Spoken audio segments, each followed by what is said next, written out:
Hello student, good morning to all of you. Welcome to my channel physics with Harish. तो student, कल हमने किया था रेजोल्यूशंस ऑफ ए वेक्टर। तो उसमें हमने बताया था कि अगर आपका वेक्टर जो है एक्स और वाई प्लेन में आ रहा है तो एक वेक्टर के हमने उसके कंपोनेंट्स निकाल दिए थे। तो यहाँ पे मैंने लिख दिया है कि अगर आप वेक्टर को यहाँ पे रिजॉल्व करते हो तो ए x i cap plus A Y ये कैप बन जाता है। तो अगर आप उसको देखते हो कि ये जो एंगल है उसके साथ ये जो एंगल बन रहा है, जो आपके पास क्या है, एक थीटा एंगल है, तो उसके साथ मैंने यहाँ पे इनके कंपोनेंट्स में लिख दिए थे ए कॉस थीटा आई कैप प्लस ए साइन थीटा जे कैप।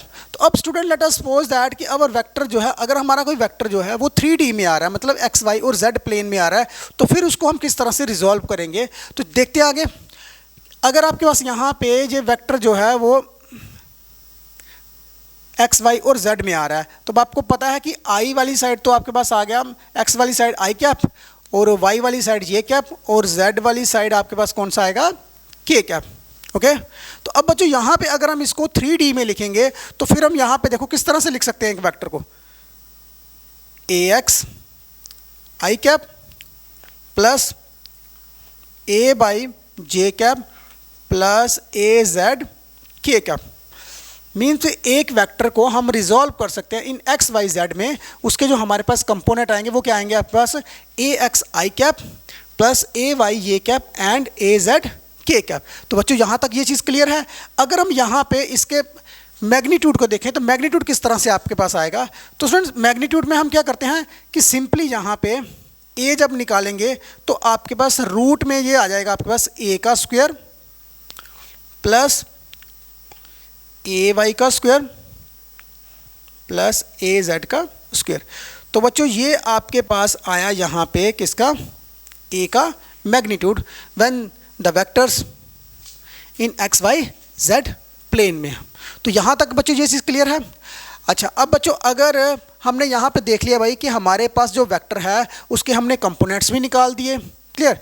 अब अगर हम यहाँ पे इसके कंपोनेंट निकाल रहे हैं एक्स वाई जेड के बीच में, तो उसके मैंने यहाँ पे मैग्नीट्यूड भी निकाल दिया, क्लियर। अच्छा, अब देखो यहाँ पे अगर यही वेक्टर जो है, अगर हम यहाँ पे देखते हैं कि इसका मैग्नीट्यूड भी आपके पास आ गया, तो लेट अस सपोज दैट अगर हम यहाँ पे इसकी डायरेक्शन निकालें तो डायरेक्शन हम किस तरह से करके निकालेंगे। अब बच्चों यहाँ पे देखना है हमने कि ये एंगल जो है वो किस तरह से बना रहा है। यहाँ पे देखो, अब लेट अस सपोज कि ये जो ए वेक्टर है, अब जब भी हम कभी डायरेक्शन निकालते थे तो हम देखते थे कि जो एक वेक्टर जो है वो अपने पहले कंपोनेंट के साथ क्या एंगल बना रहा है। तो यहाँ पे देखो, अगर मैं यहाँ पे ए वेक्टर को देखूंगा तो मेरे पास एक्स एक्सिस के साथ ये जो एंगल बना रहा है वो क्या बना रहा है, अल्फा। क्लियर है। मैंने यहाँ पे माना है कि मेरा ए वेक्टर जो है वो इस समय एक्स एक्सिस के साथ जो एंगल बना रहा है वो क्या बना रहा है, अल्फा। तो अगर यहाँ पे यही वेक्टर को अगर मैं देखूँ बी के साथ, सॉरी वाई के साथ क्या एंगल बना रहा है, तो ये आपके पास आ जाएगा बीटा। यहाँ तक ये बच्चों क्लियर है। अच्छा, अब देखो यहाँ पे अगर यही वेक्टर आपका जेड के साथ एंगल बनाता तो फिर यहाँ पे क्या बन जाना था आपके पास, ये बन गया आपके पास गामा। अल्फ़ा, बीटा और गामा जो हैं ये तीनों एक ऐसे एंगल्स हैं जो एक्स वाई और जेड के साथ बन रहे हैं। क्लियर है। ओके। अच्छा बच्चों, अब अगर यहाँ पे मैं इसका यहाँ से अल्फ़ा निकालता हूँ तो अब यहाँ पे देखो इसको निकालना किस तरह से है, ये देखो, क्योंकि अब हमने यहाँ पे अगर मुझे अल्फ़ा की वैल्यू निकालनी पड़ेगी तो मैं यहाँ पे वाई और जेड को यूज़ नहीं करूँगा। इस चीज़ को ध्यान में रखना। लेट अस सपोज कि यहाँ पे देखो, अगर मैं इसको एक पूरी एक ट्राइंगल मानता, तो ट्राइंगल करके मानता यहाँ पे देखो, तो फिर मेरे पास यहाँ पे जो अल्फ़ा आ रहा है, मेरे पास दो ही चीज़ें हैं यहाँ पे, एक तो मैं ए एक्स को यूज़ करूँगा और दूसरा मैं ए को यूज़ कर सकता हूँ। क्लियर। तो यहाँ पे अब मैं ना तो टेन यूज़ कर सकता हूँ ना मैं साइन यूज़ करता हूँ। तो मैं यहाँ पे अगर कॉस लिखता हूँ तो कॉस को देखो यहाँ पे, cos alpha is equals to base upon hypotenuse. तो बच्चों यहाँ पे हमारा ए वेक्टर जो है, ए वेक्टर अगर यहाँ पे है तो एंगल है, तो एंगल के साथ यहाँ पे कौन सी साइड बन रही है आपके पास, बेस। तो आपके पास ए एक्स आ गया बेस, तो हाइपोटेन्यूज में आपके पास क्या आ रहा है, ए वेक्टर है, तो ए वेक्टर का मैग्नीट्यूड क्या होगा आपके पास, ए। तो यहाँ पे देखो ए एक्स की क्या वैल्यू आ रही है आपके पास, a x is equals to a cos alpha. यहाँ तक आपको क्लियर है कि हमने ए एक्स की वैल्यू जो है, ए एक्स कितना आ रहा है आपके पास, ए कॉस अल्फ़ा। अच्छा, अब बच्चों यहाँ पे अगर मुझे यहाँ से ए वाई, यहाँ से बीटा की वैल्यू निकालनी पड़ेगी, क्लियर है। अच्छा अब बच्चों यहाँ पे एक चीज़ आपके पास क्लियर आ गई, यहाँ पे आपने ए एक्स की वैल्यू निकाल दी एक। दूसरे नंबर पे अगर हम यहाँ पे कॉस अल्फ़ा की इंडिविजुअल वैल्यू निकालें, कॉस अल्फ़ा की वैल्यू देखो तो मेरे पास एक आ रही है ए एक्स अपान ए, तो इसको भी रखो ब्रैकेट में क्योंकि इसका भी आगे जाके यूज़ होगा। यहाँ तक ये चीज़ क्लियर है बच्चों। अच्छा अब उसके बाद देखो यहाँ पे बीटा की वैल्यू किस तरह से निकलेगी। बीटा देखो, बीटा के भी सेम हमने यहाँ पे लिखना है कि cos beta is equals to base upon hypotenuse.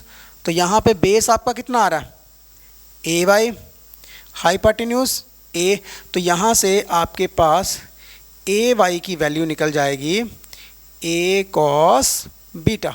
एक तो ए कॉस बीटा ए वाई की वैल्यू आ गई, और यहाँ से अगर आप कॉस बीटा की वैल्यू निकालोगे तो कॉस बीटा कितना आएगा आपके पास, cos beta is equal to A y upon ए।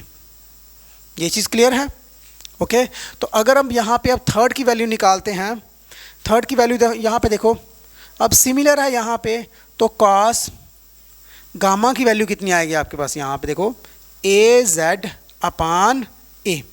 तो बच्चों यहाँ पे जो हमने कॉस अल्फ़ा, कॉस बीटा और कॉस गामा जो निकाले हैं यहाँ पे एक वेक्टर के जो लाई कर रहा है इन एक्स वाई और जेड प्लेन में, इसको हम क्या बोलेंगे, कॉस अल्फ़ा और बीटा को, इनको हम बोलेंगे यहाँ पे डायरेक्शन कोसाइन।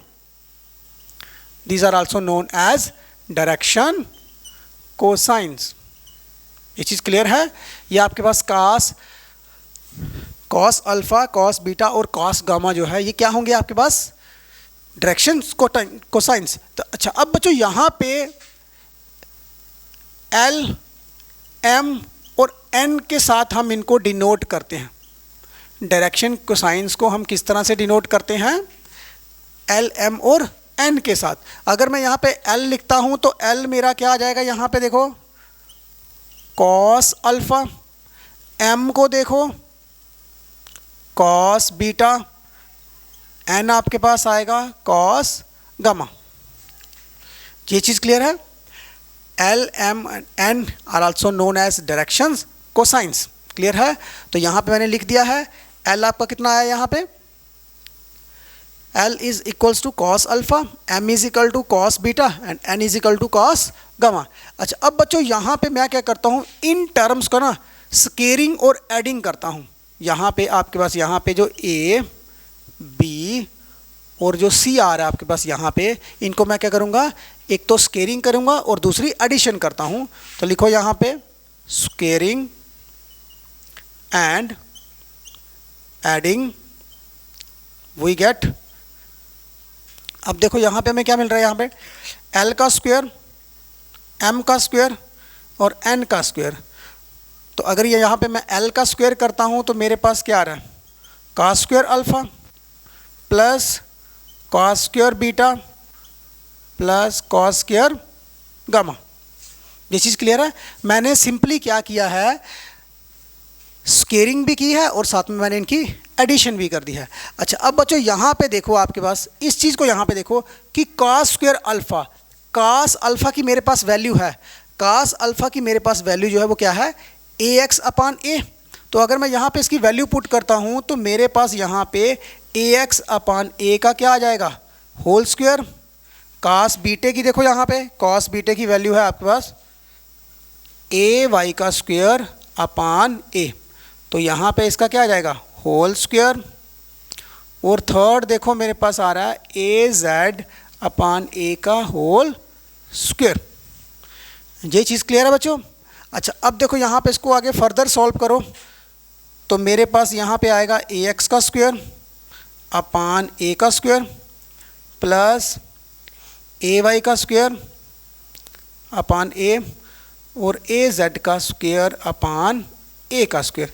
अब जब आप इसको सॉल्व करोगे तो देखो यहाँ पे आपके पास आ रहा है ए एक्स का स्क्वायर प्लस ए वाई का स्क्वायर प्लस ए जेड का स्क्वायर अपान, क्योंकि तीनों का बेस क्या है, सेम आ रहा है। तो यहाँ पे जब आप एलसीएम लोगे तो आपके पास क्या आ जाएगा, ए का स्क्वायर आ जाएगा। अच्छा बच्चों यहाँ तक ये चीज़ क्लियर है। अच्छा उसके आगे देखो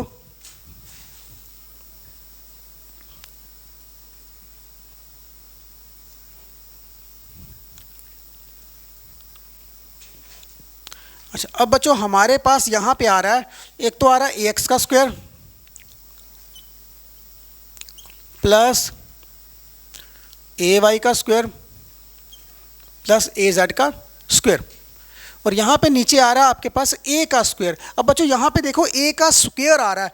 अच्छा, अब देखो मैंने यहाँ पे सिंपली ए की वैल्यू निकाली थी। ओके, अगर ये स्क्वायर मैं इस साइड, रूट जो है इस साइड जाएगा तो क्या बन जाएगा आपका, स्क्वायर बन जाएगा। तो इट मीन्स कि मेरे पास अगर यहाँ पे ए की स्क्वायर की वैल्यू देखूँ ना, तो मेरे पास आता है ए एक्स का स्क्वायर प्लस ए वाई का स्क्वायर और प्लस ए जेड का स्क्वायर।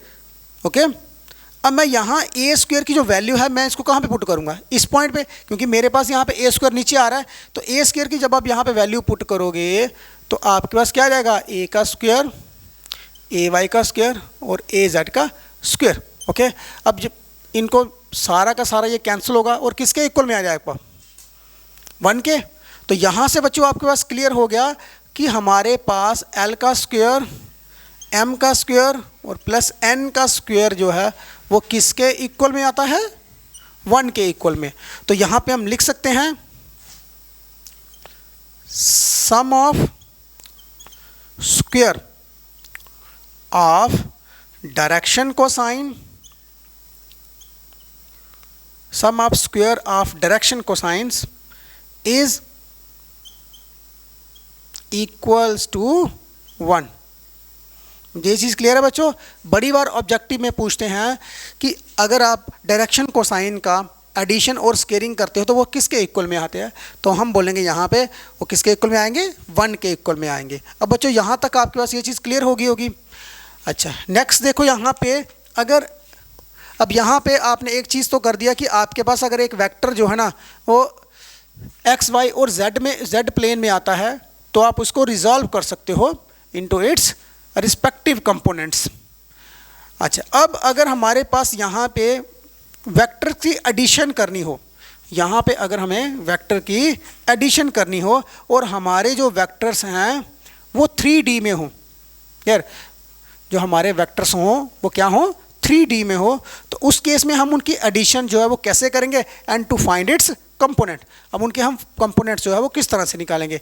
तो अब हमारा यहाँ पे जो नेक्स्ट क्वेश्चन है वो बन जाएगा additions of a vector, addition of a vector. अच्छा, अब बच्चों यहाँ पे अब हमने यहाँ पे वेक्टर्स को ऐड करना है। तो अब आपको पता है यहाँ पे कि लेट अस सपोज हमें क्वेश्चन दिया है भाई कि आर वेक्टर जो है वो किसके इक्वल में है, ए वेक्टर प्लस बी वेक्टर के इक्वल में है। ओके, तो यहाँ पे बोल रहा है कि इसके आप कंपोनेंट्स निकालो। कंपोनेंट्स क्या हो सकते हैं इसके। अब बच्चों यहाँ पे हमें पता है कि आपके वेक्टर जो है वो किस में आ रहे हैं, आपको 3D में आ रहे हैं। तो यहाँ पे देखो आप, हमारा अब जो ए वेक्टर होगा वो क्या हो जाएगा, ए x i cap, a y j cap, a z k cap. तो हमारा जो बी वेक्टर होगा वो किसके इक्वल में होगा, b x i b y j b z k cap. Okay, क्योंकि हमारे जो दो वेक्टर हैं कि ये दोनों को दोनों वेक्टर जो हैं वो किस में आ रहे हैं, 3D में आ रहे हैं, तो मैंने उनके रिस्पेक्टिव कंपोनेंट्स लिख दिए। ये चीज़ क्लियर है बच्चों। उसके बाद अब देखो दो वेक्टर्स को ऐड करके हमें क्या मिल रहा है, रिजल्टेंट मिल रहा है। तो अब ये जो हमारा रिजल्टेंट होगा, रिजल्टेंट भी तो आपका बिलोंग कर रहा है 3D में, तो फिर उसके कंपोनेंट भी हम लिखेंगे are y j cap r z k cap. अब हमने क्या करना है, ए बी और सी को, इन तीनों इक्वेशन को हम कहाँ पे पुट कर देंगे, फर्स्ट वाली में। क्लियर है। तो इसको हम मानते हैं अपनी फर्स्ट इक्वेशन। यहाँ तक बच्चों ये चीज़ क्लियर है। अब जब हम इनको ऐड करेंगे तो यहाँ पे देखो r x i cap r y j cap r z k cap is equals to a vector. देखो तो ए वेक्टर है हमारे पास a x i cap a y j cap a z k cap, और plus b vector. देखो b के component लिखने हैं हमने,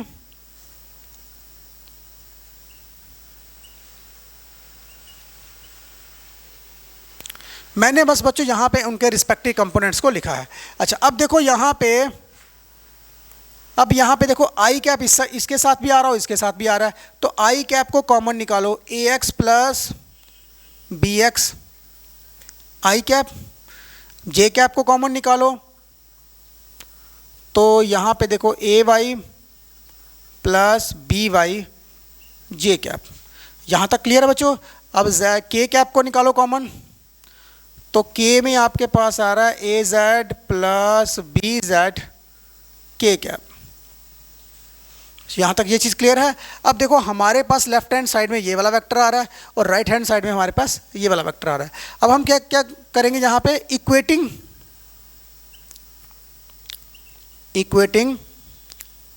the coefficients of I J and के कैप। हम यहाँ पे क्या करेंगे, आई जे और के कैप के कोफिशिएंट्स को हम इक्वेट करेंगे। लेफ्ट हैंड साइड में भी हमें आई कैप मिल रहा है और राइट हैंड साइड में भी हमें आई कैप मिल रहा है। तो या लेफ्ट हैंड साइड का आपके पास आर आ गया और राइट हैंड साइड का ए एक्स प्लस बी एक्स आ गया, तो इनको इक्वेट कर दो। यहाँ पे आपके पास ए आर एक्स कितना बन जाएगा, आपके पास ए एक्स बी। ओके, तो उसके बाद इसका जो वाई वाला कंपोनेंट होगा उसको देखो, R Y is equals to A Y plus B Y, और लास्ट देखो जेड वाला कंपोनेंट, तो R Z is equal to A Z plus B Z. तो बच्चों ये है हमारे पास यहाँ पे respective components of a resultant vector. हमारे पास यहाँ पे दो वेक्टर थे, हमने उनको ऐड किया। जब हम ऐड किया हमने उसको, तो ऐड करने के बाद हमने इसके भी कंपोनेंट लिख दी, क्योंकि ये तीनों के तीनों वेक्टर क्या हैं, 3D में आ रहे हैं, एक्स वाई जेड के प्लेन में आ रहे हैं, तो उनको हमने रिस्पेक्टिव कंपोनेंट्स में लिखने के बाद हमने देखा कि इसका जो एक्स है, एक्स वाला कंपोनेंट है, वो इन दोनों वेक्टर्स के एक्स वाले कंपोनेंट के साथ ऐड हो रहा है। दो वेक्टर्स की एडिशन करके हमारा ये एक एक्स वाला कंपोनेंट बन रहा है। जहाँ तक बच्चों ये चीज़ क्लियर है। अगर आपको क्वेश्चन में पूछ भी ले भाई कि हमारे पास यहाँ पे ए बी सी वेक्टर हैं, तो यहाँ पे अगर कहता है भाई ए वेक्टर, बी वेक्टर और सी वेक्टर जो है, वो तीनों वेक्टर जो है वो 3D में बिलोंग कर रहे हैं। क्लियर, तो हमें यहाँ पे इसका रिजल्टेंट निकालो। एक तो ये बताया होगा ये तीनों के तीनों वेक्टर किस में बिलोंग कर रहे हैं, 3D में कर रहे हैं, तो हमें यहाँ पे इसका क्या निकालना है, रिजल्टेंट निकालना है। रिजल्टेंट मीन इसके कंपोनेंट निकालने हैं। एक चीज़ ये हो गया। दूसरे नंबर पे अगर उसने यहाँ पे इसकी डेरिवेशन दी होगी कि हमारे पास ए वेक्टर ऐसा है, बी वेक्टर और माइनस सी वेक्टर है, इस तरह से है, तो उस केस में आपका जो रिजल्टेंट दिया हुआ है ये वाली कंडीशन आई है आपके पास। क्लियर है। क्वेश्चन में अगर बोल रहा है ए बी और सी वेक्टर हमारे क्या हैं, are belong in 3D। Okay, तो आर वेक्टर उसका रिजल्टेंट वेक्टर है और ये हमारे पास वेक्टर की एक उसने इस तरह से फार्मूला दिया हुआ है। तो कहता है इसके कंपोनेंट्स लिखो। तो बच्चों मैं यहाँ पे एक के कंपोनेंट लिख देता हूँ। जहाँ पे आपको पता है आर है, तो आर के एक्स वाला कंपोनेंट कौन सा होगा, आर एक्स। इसका भी यहाँ पे लिख दो ए एक्स, बी वाले का भी लिख दो बी एक्स, और यहाँ पे माइनस लगा हुआ तो माइनस लिखाना आपने, और सी वाले का कंपोनेंट कौन सा आएगा आपका, सी एक्स। ये आपके पास आया आर एक्स का कंपोनेंट। क्लियर है। जो आपका रिजल्टेंट वेक्टर है अलोंग एक्स एक्सिस वाली साइड का, ये वाला बन गया आपके पास कंपोनेंट। ये चीज़ क्लियर है। और ऐसे ही यहाँ पे बच्चों आपने वाई का भी बनाना है, आर वाई, तो a Y plus B y minus c y, और उसके बाद अगर आपने यहाँ पे z का बनाना है तो ए जेड, बी जेड और सी जेड, ये आपके पास बन गए इनके रिजल्टेंट के कंपोनेंट। अगर आपके पास यहाँ पे इस टाइप का क्वेश्चन आएगा, अगर आपका ये ऐसा करके क्वेश्चन बनना है, तो आप इसको क्वेश्चन जो है वो निकाल सकते हो। क्लियर है। Okay student. अच्छा, अब यहाँ पे हम